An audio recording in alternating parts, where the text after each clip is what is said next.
Selamat siang pemirsa, bertemu lagi bersama saya Siti Mutaharo dalam Learning Journal mingguan yang kedua ini dengan dosen pengampu Bapak Adi Kusuma, Eskom MSI.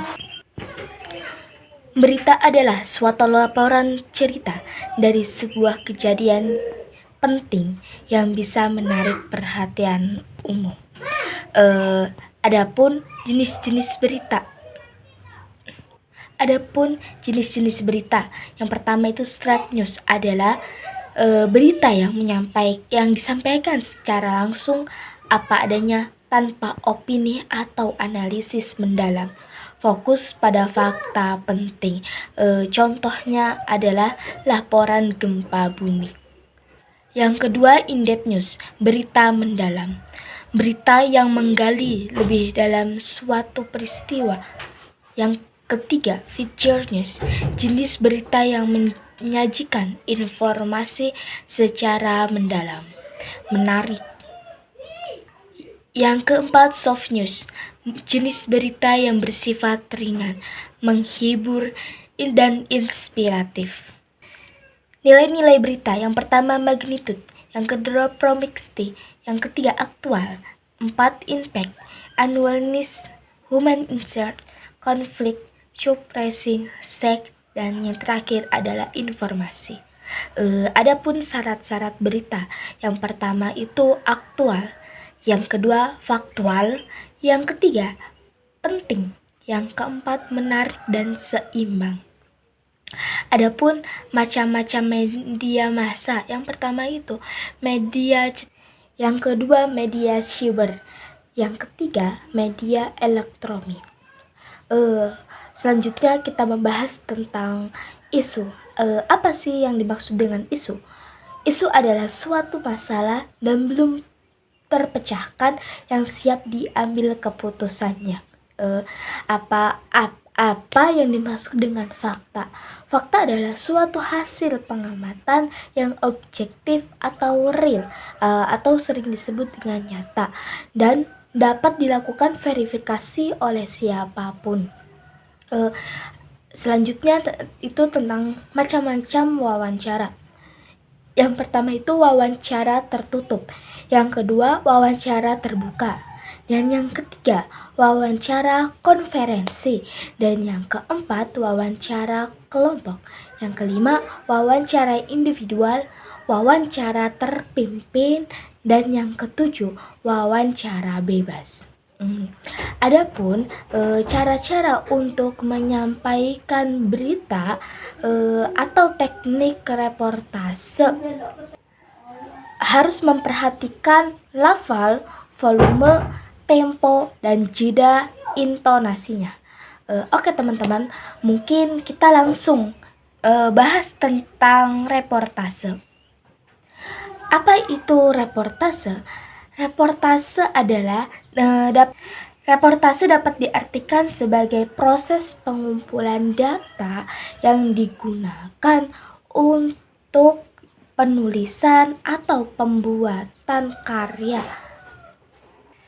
karya jurnalistik. Objek pengumpulan data tersebut dapat berupa manusia, makhluk hidup selain manusia, buku-buku, tempat bersejarah, dan sebagainya. Suatu reportase disebut sebagai wawancara jika objek reportasenya adalah manusia. Reportase, pelaporan, pemberitaan berkaitan erat dengan suatu kasus atau kejadian atau biasa peristiwa yang telah terjadi, sedang terjadi atau akan terjadi. Selanjutnya itu media. Media menyampaikan bisa berupa media cetak, koran, majalah, buletin, dan lain-lain, ataupun media elektronik seperti televisi, radio, internet, dan lain sebagainya. Adapun reportase dilakukan yang pertama itu praproduksi, yang kedua produksi, yang ketiga pasca produksi. Praproduksi di sini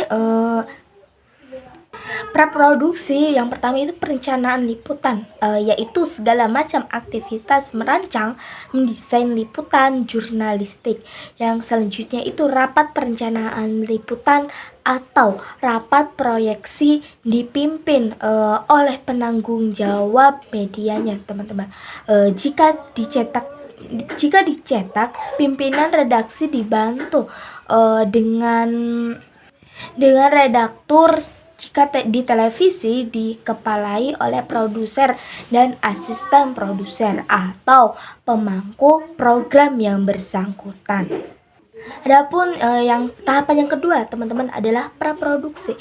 Praproduksi ini tujuannya yang pertama itu menghasilkan liputan yang berkualitas. Yang kedua, koordinasi kebijakan redaksional. Yang ketiga, memberikan arahan atau guidelines. Yang keempat, dalam rapat ini ditentukan selanjutnya topik hendak diliput, terus tim atau individu job desk atau angel liputan ditentukan. Selanjutnya itu narasumber yang akan diwawancarai. Adapun tahapan yang ketiga adalah praproduksi, riset dan perencanaan penentuan tema liputan. Yang kedua, memulai dengan isu terhangat. Selanjutnya itu jangan melupakan isu lampau, asalkan informasi bisa selalu digali dari peristiwa tersebut atau sering disebut dengan running story. Selanjutnya itu materi liputan bisa dari apapun. Nilai berita dari informasi harus lebih dipahami oleh jurnalistik untuk mengimbangi kebutuhan khalayak. Redaktur harian menyiapkan prediksi awal untuk menjabarkan isu-isu menarik yang nantinya dapat dibahas dalam rapat proyeksinya, teman-teman. Selanjutnya adalah tahapan praproduksi. Di praproduksi ini ada yang disebut dengan riset. Apa itu riset? Riset adalah proses mengumpulkan, menganalisis, dan menerjemahkan informasi atau data secara sistematis. Juga untuk menambah terhadap suatu fenomena tertentu yang akan menjadi bahan atau ide liputan. Manfaat riset, adapun manfaat riset, teman-teman, yang pertama itu menambah pemahaman terhadap sebuah topik. Yang kedua, mempermudah menentukan arah dan sudut pandang peliputan. Yang ketiga itu menjadi pemandu dalam memulai peliputan. Selanjutnya semakin dalam merisetnya, semakin baik dalam peliputannya, teman-teman. Adapun sumber risetnya itu kita bisa melihat dari internet, koran dan majalah, materi seminar dan laporan instansi, buku dan lain-lainnya, teman-teman. Hasil dari riset dapat menjadi outline atau garis besar liputan, yaitu berupa latar belakang permasalahan, arah liputan, kebutuhan materi atau gambar, data, visual, foto dan sebagainya. Juga menentukan narasumber yang diperlukan. Riset lapangan diperlukan untuk menyiasati berbagai macam ketidaksesuaian, teman-teman. Ketidaksesuaian di lapangan dari prediksi sebelumnya. Selanjutnya itu tahap produksi, proses menembus narasumber liputan. Apa sih itu yang dimaksud dengan narasumber? Narasumber adalah sebagai sumber berita. Narasumber juga dapat berasal dari berbagai membantu melengkapi liputan, teman-teman. Narasumber dapat diartikan pelaku atau orang terdekat yang dapat dimintai keterangan.